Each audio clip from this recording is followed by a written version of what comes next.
break, come back, and I'll continue the vote. It's just good job. Yeah, thanks. Yeah, thank you. Now, why did they say you look good? But, Oh, because you saw me when I was 80 pounds heavier. you've been down for a while? Yeah. Leave this off. Here we go. Sit up. Okay, yeah. Oh, you stay.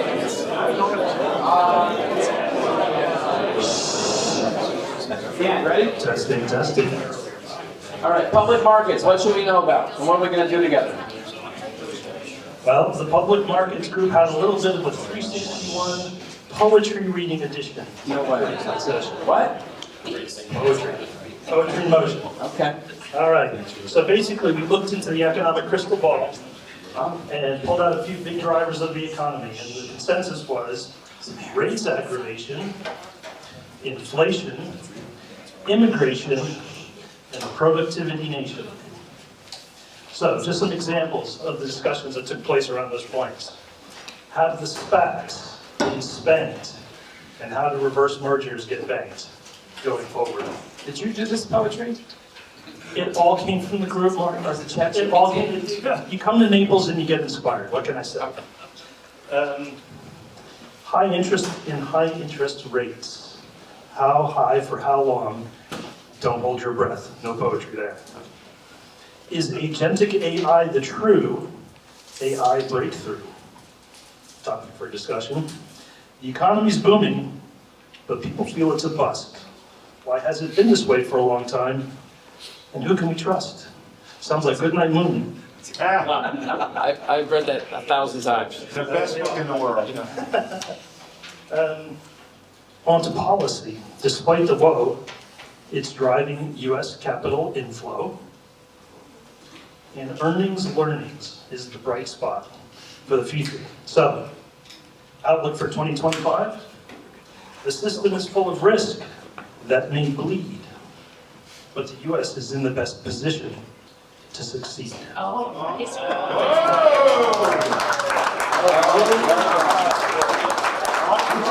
Public markets, that's the bar. That's the bar. Okay. All right. So we have private credit, real estate, poetry, and motion. Not poetry. Definitely not poetry. We didn't really follow the theme very much because we had a very diverse group. We had a real estate investor. We had a couple of friends from Germany. We had at least 3 of us at the table who were either from or had lived in Russia for many years. And we had a digital team in digital assets.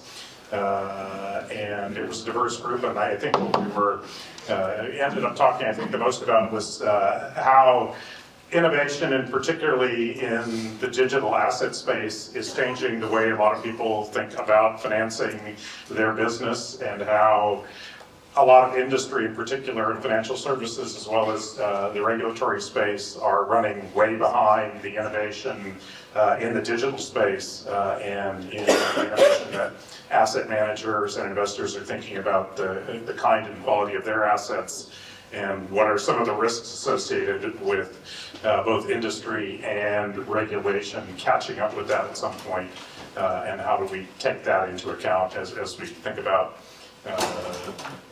our future investment decisions that are outside of things like the public market and other more traditional markets.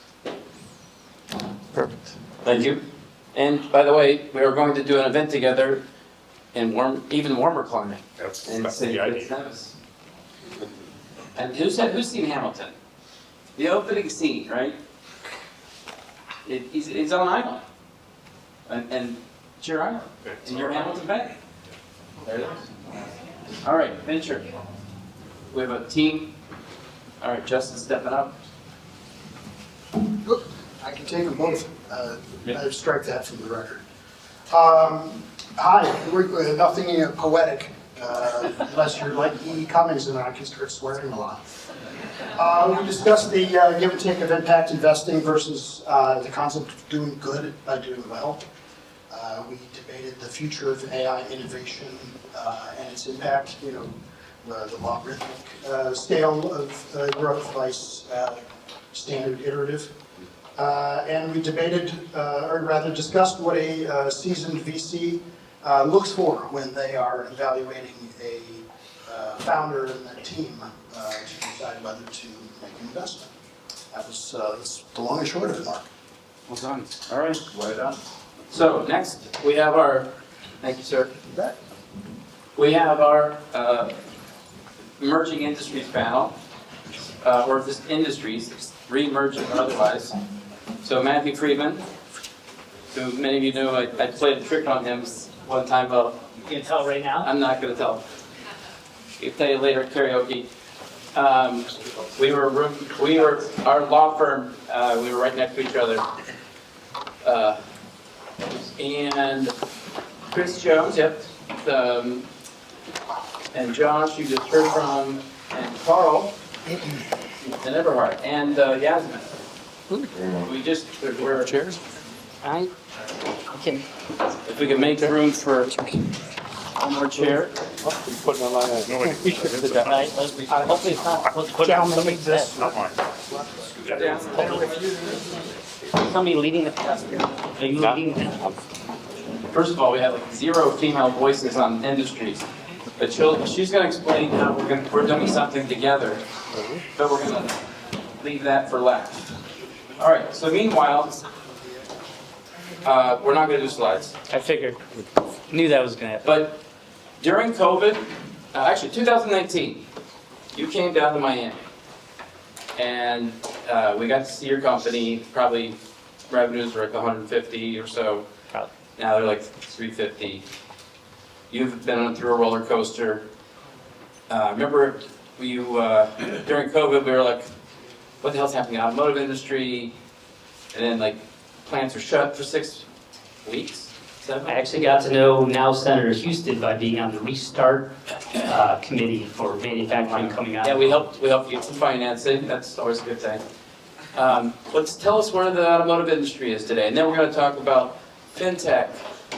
Actually, maybe you go next because it's related with all your Tyre. $2 billion of projects he's doing.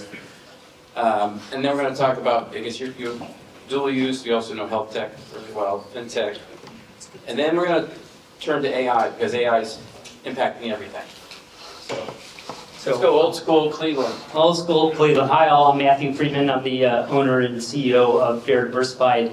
It's about a $350 million umbrella corporation. We have 4 operating units in Ohio, Kentucky, Canada, and Mexico. And we make something, and it was brought up today. It's kind of one of the things I like. I'm a recovering attorney. Mark and I, as he said, practiced for a little while. It's a family business that I sold and bought back after my father had died and have scaled up. And a lot of things are very interesting here. I'm thinking about what I'm going to do and what my family's going to do in 3-4 years. But automotive's really been survive to thrive is how I like to call it. The last 5 years between the initial tariffs that started in 2018 and then the GM strike in 2019, right when we were coming out of that, it was COVID, semiconductors and supply chain difficulties, and then inflationary impacts. So right now, 2024, the good news is that SAR, which is the annual volume output, is at about 16 million. It had been at about 17 million. It had gone all the way down to 13 million at the depths of COVID. And so now it looks like, both at a production and an inventory level, things have solidified. So that's kind of the one good thing. So for companies like myself who have survived, I had put a bunch of my own personal money back in order to keep things afloat. We've seen a lot of our competitors fall by the wayside. Labor continues to be a challenge, certainly during the post-COVID support that the government gave. A lot of people who otherwise we depended on for the blue-collar jobs really had no incentive whatsoever to come to work. So absenteeism, efficiency was a big drop. Now that's driven a lot of us to invest a lot of capital to create as much automation as possible and not have to rely upon those people to show up. Also brings up the topic, certainly, of immigration, right? And who's going to do these jobs? I mean, our jobs start at $20 an hour and have tremendous benefits. It's amazing how many people in inner city Cleveland or in the hollers of Kentucky don't want to come and show up to work for $20 an hour plus benefits. I mean, really, they say, what are benefits? We don't care, just how much an hour are we going to make? Certainly then, I would say, with the new administration brings some other issues. EVs, we're merging. Because 20 doesn't really seem that high, but I know but it's a competitive. These are unskilled jobs. What I want to know is what who you're competing for, your competitors for these OEMs.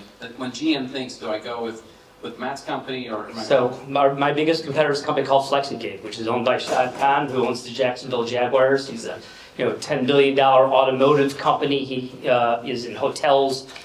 He's in entertainment and a number of things. One of the reasons that we were successful is because initially we were the small company who invested in technology and were viewed as a more nimble, transparent option. And they were dealing with me and my senior managers as opposed to the junior VP of sales that was transitioned over 6 months. So it's Magna, it's Martin Ria, it's these multi-billion-dollar public companies that we're competing against. And the good news is that we continue to raise our hand for some of the more challenging projects, and we do it on a calculated basis. We say no when we need to, but we say yes whenever we have to, and we make sure we don't fail. And what's the biggest takeaway in the automotive business? Like what's shifting? I mean, EV was on and then it's off, it's back on. EV is paused. So they were viewing it as a hockey stick, right? It was growing at about 6.5%, 7% of adoption. They were thinking it was going to go up closer to 30%. Now, especially after the most recent strike, all of the OEMs have hit the pause button. They said, we don't want to invest in this. I have one program, for example, which is making all the rear end assemblies that are like hitches and bumpers for the next generation EV, Sierra Silverados and Escalades. GM thought that it was going to go up to 270,000 units by 2026. We're making 40,000 now. And they literally just said, hey, we got to wait and reassess. My guess is it'll probably be closer to 100 or 150,000. And so when you talk about the investment, because my business is very capital intensive when it comes to what we have to do because we have to automate and automation is expensive, you need to make sure you know what you're getting into, what the volume is going to be. Is this something that's going to last? And really what they're saying now, EV is going to slow, hybrids are really going to be the thing that are going to continue. GM's investing heavily into hybrids, a lot of the other automakers are as well. And then the big unknown too, and it was touched on before, certainly is the tariffs. What are going to be the impact of tariffs? Like we bring goods in that we incorporate from Canada.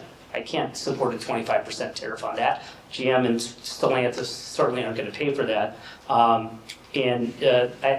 personally very much appreciate the revised executive order, which says he's going to take his time and study to see what the impacts are going to be, just instead of slapping 25% on.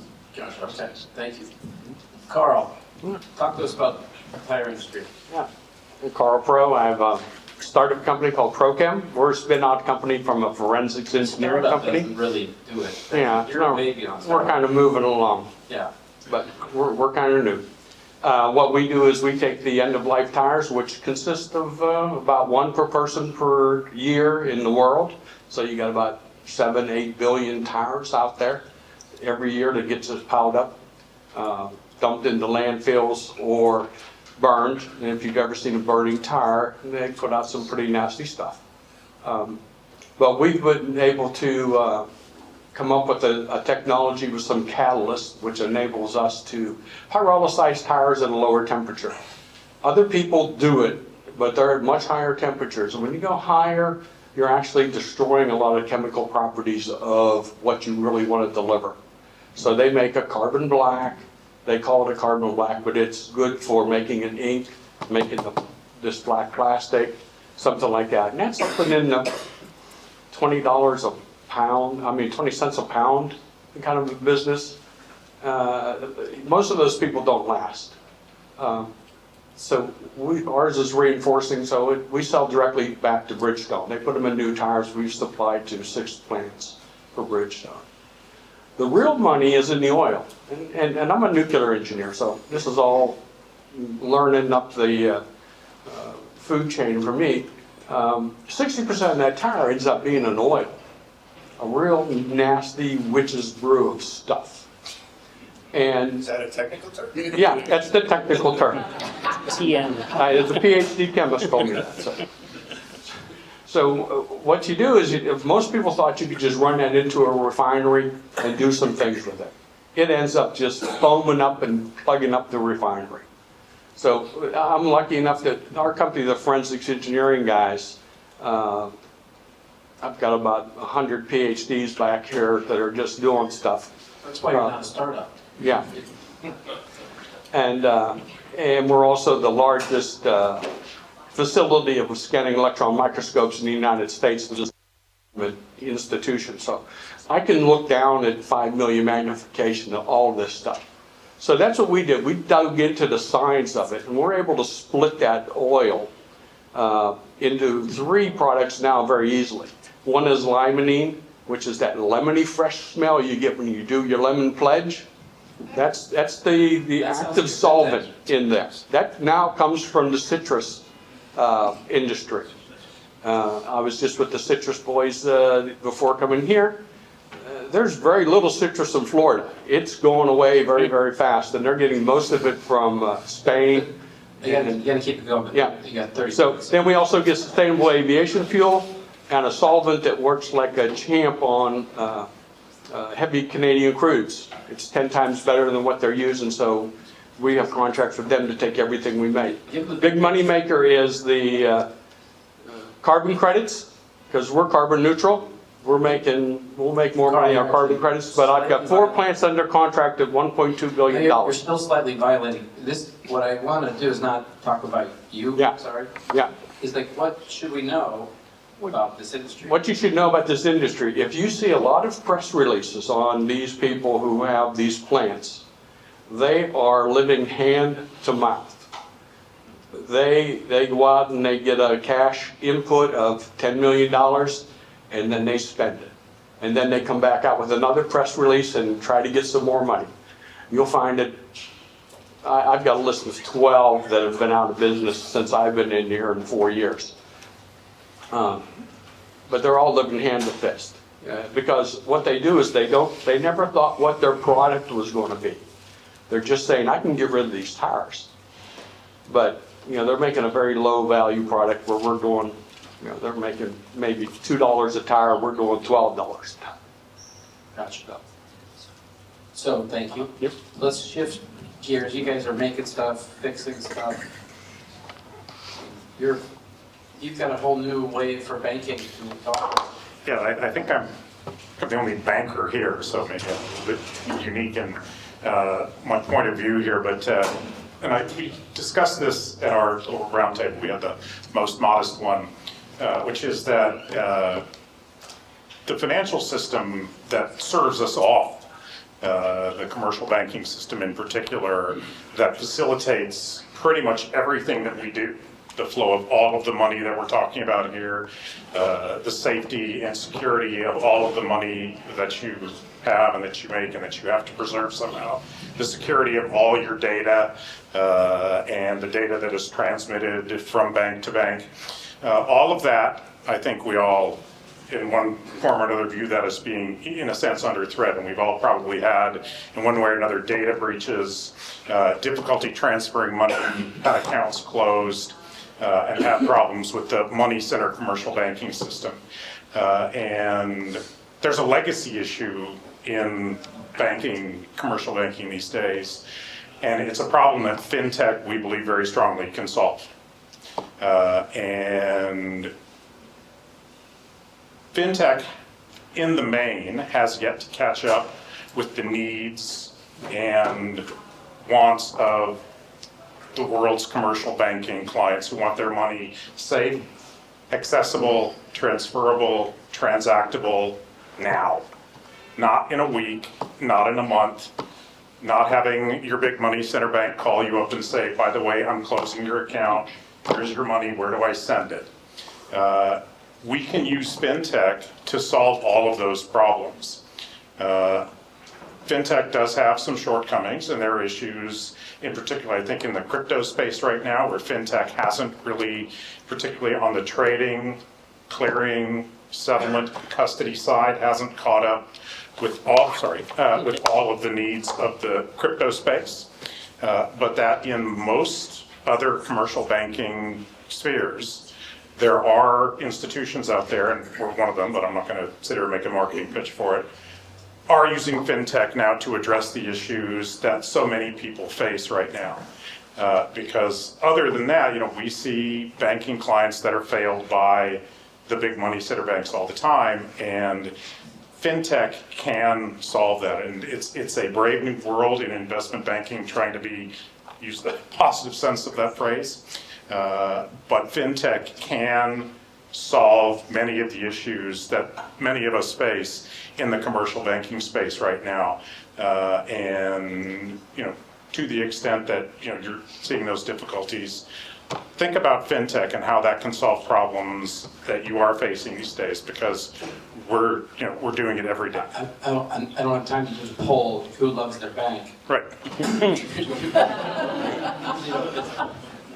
But no, we hear those stories every day. A client calls up and... But let's shift to you. You wear different hats. I don't know which hat you want to talk about, Chris, but we're thinking dual use. But... Yeah, sure. We can do dual use. I like the automotive framework as well, and I love old cars. And Carl, I want to invest in your business. I mean, I think that is a dual use opportunity. Yeah, it is. It's super exciting. I advise a hospital system as an allocator. We created their alts portfolio. We also co-founded a syndicate of 51 hospitals with venture funds.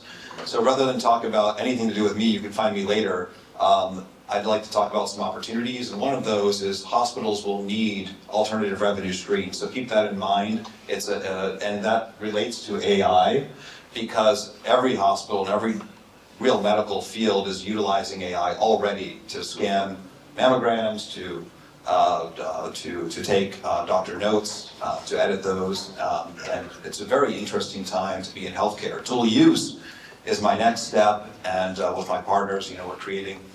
There are other people in the space, okay, we know each other, but the dual use opportunity is, very simply put, technologies that were created with government funding to serve a defense application, for example, can have outstanding commercial applications. And why we think that's an opportunity now is, in a very fickle way, funding can end for a defense application. That technology still exists. And think drones that are not used to drop munitions, but rather can be used to surveil fires in California or things like that, or cybersecurity opportunities, big ones. We're looking at a brainwave authentication that comes out of France, so you don't have to type in your password, you just wear headphones. These are the types of things that we love doing, we call it, there's a triple use opportunity too, but that's, when there also is a contribution to humanity. So we're not touching anything that's sharp, anything that harms, but things that can, champion humanity, and leveraging a lot of funding from the government that goes into that. Thank you. So if Eberhard, you could go next. Reflect on those industries and how, you've been a part of McKinsey, you've been advising major companies, and now you're enjoying lovely Naples, right? You do enjoy it, right? Mostly? I definitely do. Thanks for making the introduction, so I don't have to say anything about this myself. I founded a consulting firm after my McKinsey time, which is based on virtual teams working online with freelancers. That's fundamentally what that is. And one of the questions was AI. Where does AI come into play here? And I wanted to put AI a little bit more into a context. Because it is not just AI which is changing the way people are working, it's actually different factors altogether doing this. And these factors are, number one, and you all have seen this already, freelancing will play an increasing role. I mean, right now I think the estimates are something like 30% or something, or 35% of total work hours, professional work hours in the US are freelancing, and that is supposed to increase substantially. It's one big factor. Second big factor is what I would call virtuality. And you are used to this by now, especially after COVID. Before COVID, by the way, it was really interesting. Before COVID, we had a lot of difficulties in our own company to get people to accept having video meetings. COVID has changed all that dramatically. So the virtuality of getting together and doing business has been totally accepted by now. The third one is, I think work is becoming much more transactional. Before it was very much relationship-based, now it is much more transactional.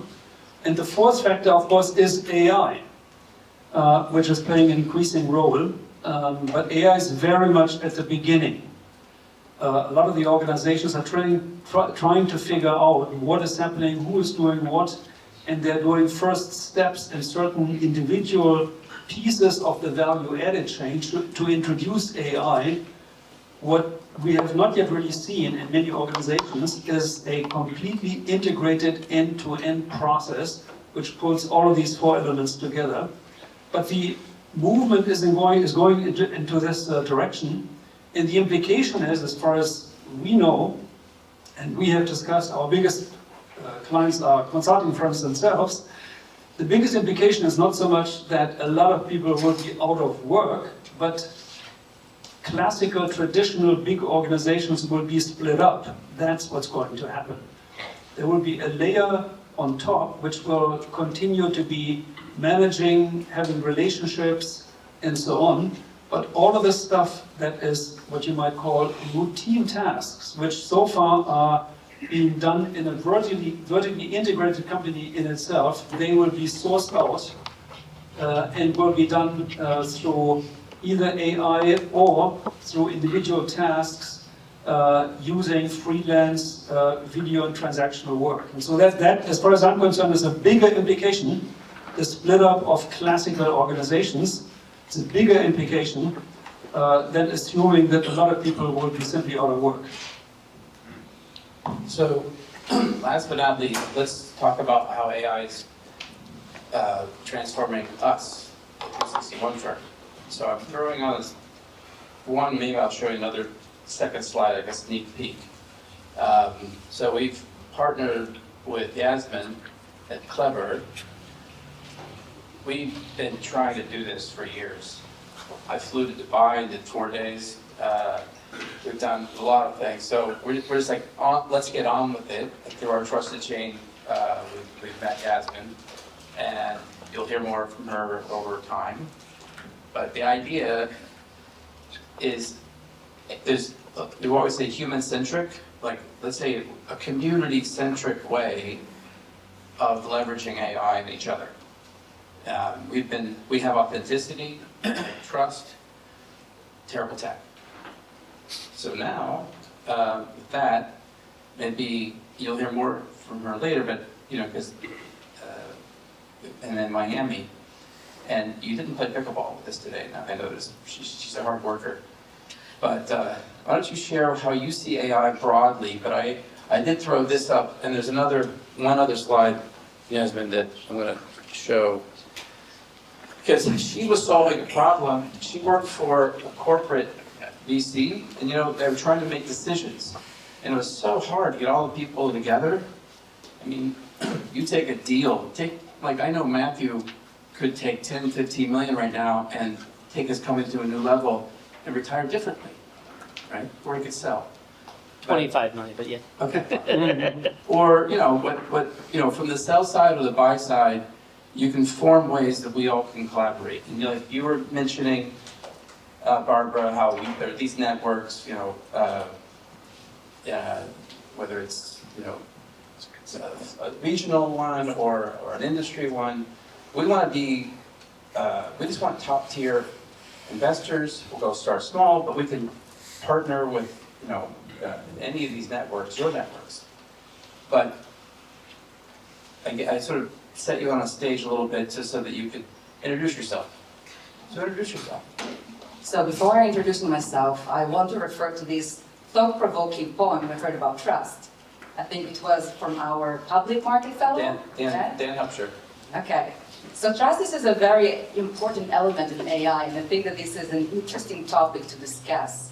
And this is what I was researching for the past years. So a bit of context about myself. So originally from Israel, based in New York, lived in Europe for 8 years. I'm a cognitive psychologist and a qualitative researcher. So I used to investigate how enterprises make decisions. But I'm also an engineer, so I was 3 years worked as a telecommunications officer. So I love... In the Israeli army. In the Israeli army. So I love innovation and I love to bring people together, but I always was fascinated how we could do it at scale. And I want to ask you, how many of you actually invest or want to invest in AI? All right. How many are you confused by AI? Okay, a bit less than what you probably would admit, but there's such a bewilderment about AI. And when we talk about AI, I want to it's important to to distinguish between foundational AI and vertical AI. So foundation is everything you hear about OpenAI, and you hear about Mistral, or Anthropic, Claude, and so on and so forth. And it's extremely challenging yet fascinating to be an AI founder this era. So everything changes all the time. We talked about China, we talked about OpenAI, but really the most important thing is how we can create a verticalization and to create our own proprietary database. So this is a few things that founders have to keep in mind. But I do want to talk for a second about trust. So I used to work in a corporate venture capital before. I never thought to become an entrepreneur. And my goal was to help large enterprises, multi-billion enterprises, to make investments or to acquire certain companies. It was a nightmare. It just took 12 months for them to actually make a decision. And I started to ask them why. Why it's so slow? And the main problem is that there are so many stakeholders involved in making the decision, and they need to create this trust. So how we can actually create trust through AI? And this is what we are building. We're building virtual decision rooms. So we basically, based on any decision you want to make, whether it's acquisition, investment, we basically find and identify in your network who are the right people to involve, to ask them the right questions through an AI agent, and basically all of you can become more efficient and more informed decision makers. So it's practically the best, I would say, the most efficient collaboration between AI and humans. So this is a nutshell what we do. We believe that all of you have unutilized assets, which is your network. When you think about the last time you needed to make a high-risk decision, because we're all in a risk-taking business, right? But it's scary to make this decision, especially when there's so much money involved. And we never make this decision alone, we consult. But we don't consult with anybody, we consult with people we trust. Because if now you wanted to know about the new trends about emerging markets, you didn't need to be here. You could just open OpenAI and search, but you're here. Because you trust Mark, because you trust the fellow here in the panel, because you trust each other. So, yeah. Thank you. All right, so little sneak peek on us. Questions to these industry leaders? Yes. Carl, we met last night. Yeah. Just curious, you've got a really interesting business. I like it. I was just curious. I mean, I want to talk to you more about it.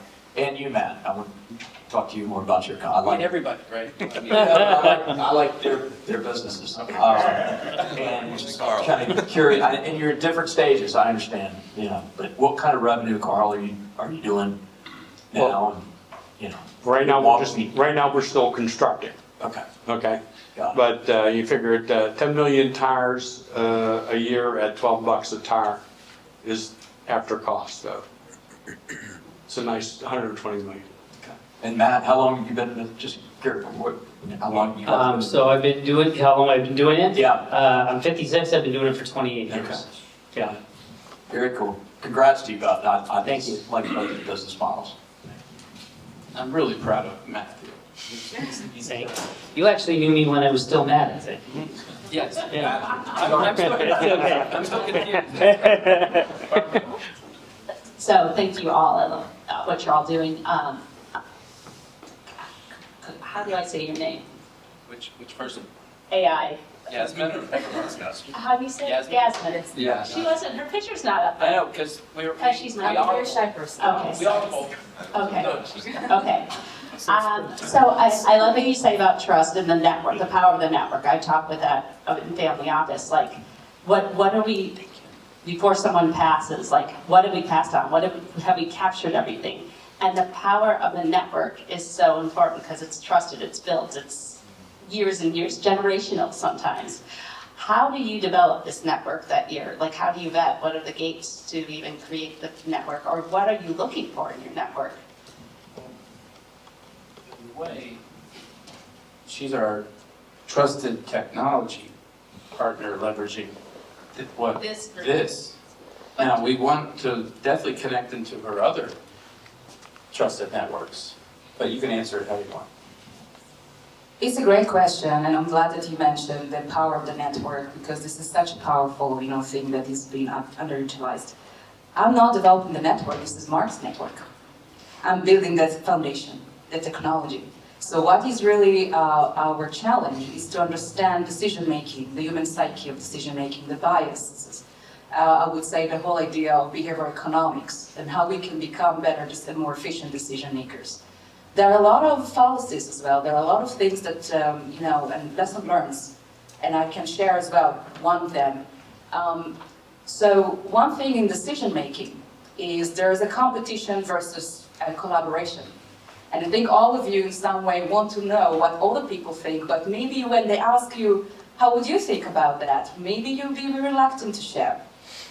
And how do you solve that through a digital platform, for example? Something that cannot be solved when you're in a room. One of the things we created is anti-bias mode, which means that if you look at the search and deal, you will see that there are 5 stakeholders that share their opinion, but you can't see them. It's locked. So only when you share your unique perspective, then you unlock the collective intelligence. So you give one thing and you get 5 things back. And that cannot happen in a room. Another thing, or just one more thing I want to say, is about inclusivity, I would say, diverse opinions. So one of our biggest clients is Medtronic.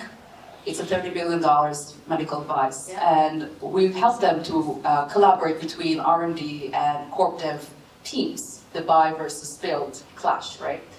And one of the things we've noticed that there are a lot of engineers that are not, their voice is not being heard, and a lot of decision makers are just excluding their opinion, and engineers are in the trenches. And a lot of those decision makers actually hired McKinsey, no offense. Because nobody got fired for hiring McKinsey, right? But there's so much of kind of available, wonderful, valid, solid opinions of people that actually using or implementing the technology. So our virtual decision room actually gave them a voice, by the way, also for women, that usually are not being heard in a boardroom. But I was going to mention, when we literally just rolled this out, and I haven't even had a chance to tell Andreas about this. It's like within the last 48 hours, and we talked to 1 or 2 families. What we can navigate is you're going to have your dashboard, and you don't want to show you have a new deal.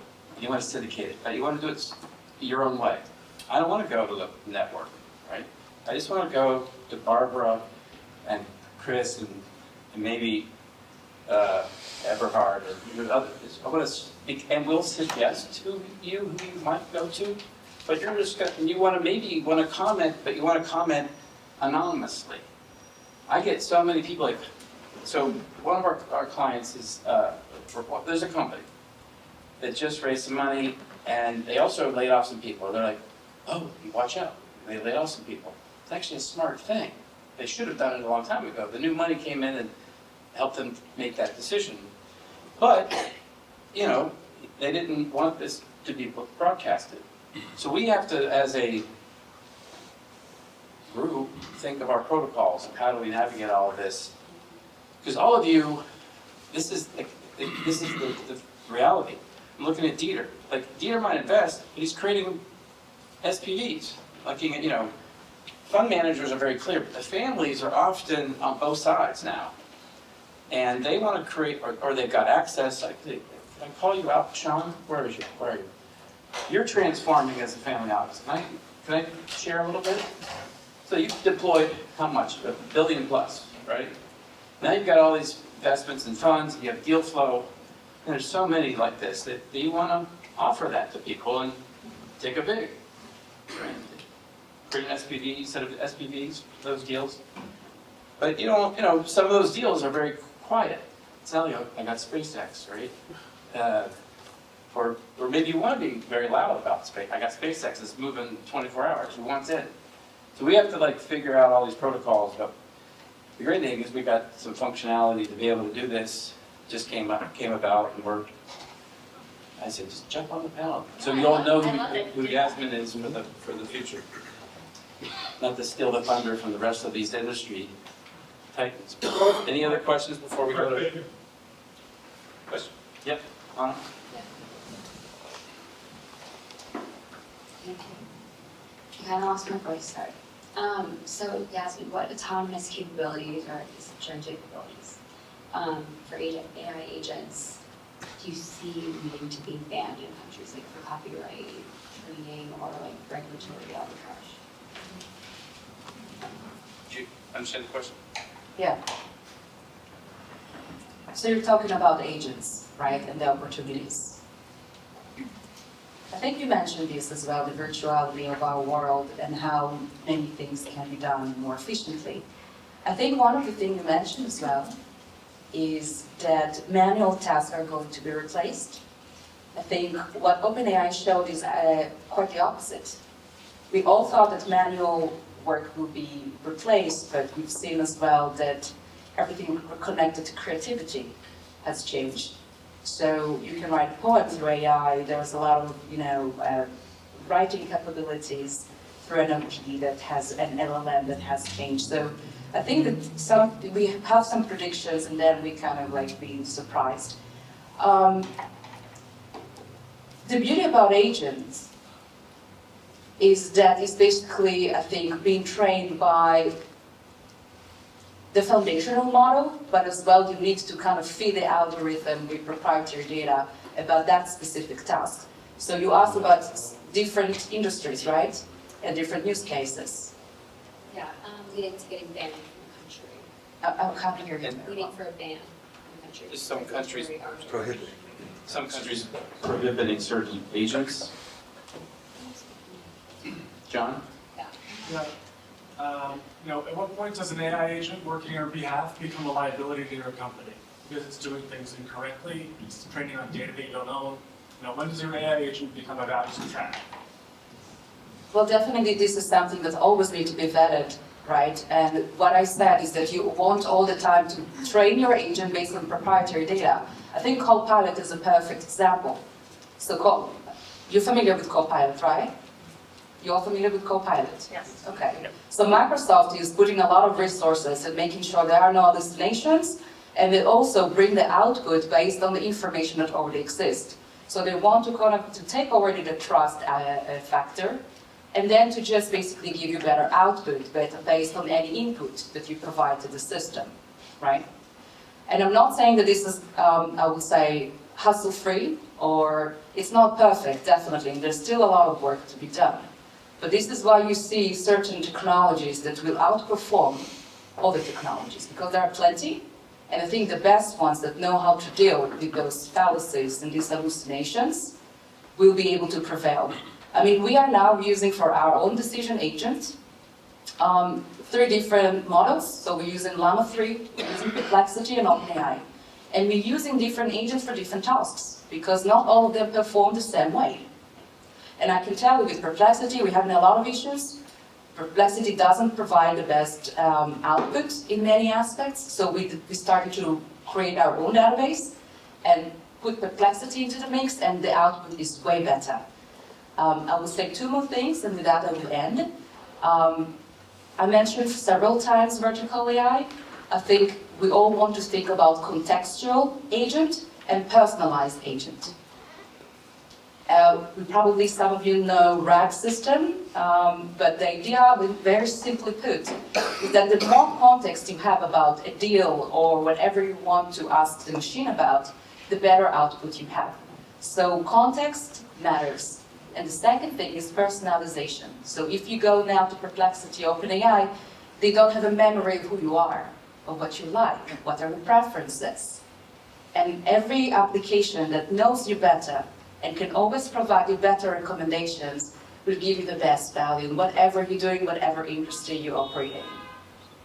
And to that point, when we have a deal, and we were at a lunch and tested it out at a lunch, the founder was there, and all you need to do is we type in, like, we have an onboarding system, it takes you 5 minutes.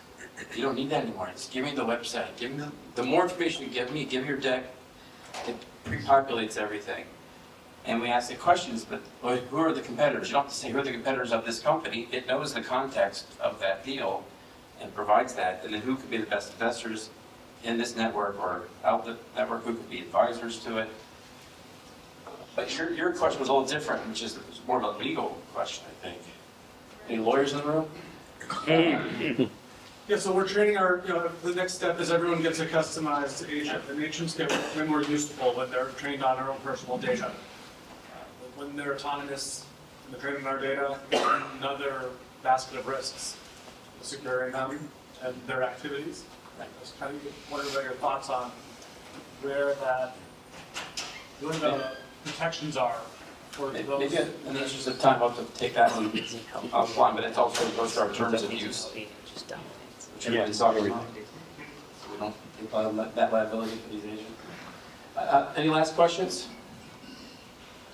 If not, let's thank the panelists. Thank you very much. Come join our 361 firm community of investors and thought leaders. We have a lot of events created by the community as we collaborate on investments and philanthropic interests. Join us.